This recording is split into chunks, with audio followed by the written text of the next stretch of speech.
എപ്പോഴും നമ്മൾ വടക്കേട്ട് അറപ്പോടെ നോക്കുന്ന ഏതെങ്കിലും ഉത്തരേന്ത്യൻ പഞ്ചായത്തിലല്ല, കേരളത്തിലാണ്. നന്മയുള്ള ലോകമെന്നും ഏതാണ്ട് കരടറപ്പോടെ കൈകൾ കോർക്കുന്ന കേരളമെന്നൊക്കെ വാഴ്ത്തിപ്പാടി മണ്ടക്കയറ്റി വെച്ചിരിക്കുന്ന നാട്ടിലാണ്, വയനാട്ടിലാണ്, വൈത്തിരിക്കും ലക്കിടിക്കും ഇടയ്ക്ക് ഒരു കുന്നിൻ മുകളിലെ കോളേജിലാണ് അക്ഷരം തെറ്റാതെ വിളിക്കേണ്ട മനുഷ്യരായി പിറന്നവരുടെ നട്ടലിലൂടെ ഒരു കൊള്ളിയാൻ പായുന്ന ആൾക്കൂട്ട വിചാരണയിൽ കൊലയ്ക്ക് കൊടുത്ത നിഷ്ഠൂര വാർത്ത. അങ്ങ് കാടുമേടും നടന്ന ചിത്രങ്ങൾ പകർത്തി വർണ്ണങ്ങൾ നിറഞ്ഞ സ്വപ്നങ്ങളിൽ എല്ലാവരോടും ചിരിച്ചു മാത്രം മിണ്ടുന്ന 22-കാരൻ അമ്മയുടെ പൊന്നോമന പുത്രൻ പൂക്കോട്ടിലേക്ക് തീവണ്ടി കയറുമ്പോൾ ട്രാവൽ ബാഗിൽ നിറച്ചത് പ്രതീക്ഷകളാണ്.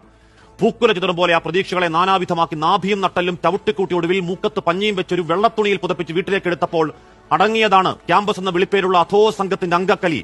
അവിടെ മനുഷ്യത്വമെന്ന വാക്കു തീണ്ടാത്ത ക്ഷുദ്രജീവി പ്രതിപട്ടികയിൽ മുന്നിൽ കൊടിയും പിടിച്ചു നിൽപ്പാണ് SFIക്ക് മൃഗീയാധിപത്യമുള്ള ക്യാമ്പസിലെ സംഘടനാ സെക്രട്ടറി, SFI യൂണിയന്റെ അധ്യക്ഷൻ, യൂണിയൻ അംഗം, പ്രവർത്തകർ. ആ കലാലയത്തിലെ സംഘടനാ നേതൃത്വം കട്ടച്ചോരയിൽ കൈമുക്കി അങ്ങനെ നിൽക്കുമ്പോഴാണ് പി രാജീവിന്റെയും ആർഷോയുടെയും വചനപ്രഘോഷണം. SFIക്ക് പങ്കില്ല. ഒന്നല്ല, മാരകമർദ്ദനം 3 നാളാണ്. ക്യാമ്പസിലിട്ട് ചതച്ചതുപോരാഞ്ഞ് ഹോസ്റ്റലിന്റെ നടുമുറ്റത്തിട്ട് 100 പ്രതികരണശേഷി ചത്തുപോയ പിള്ളേരുടെ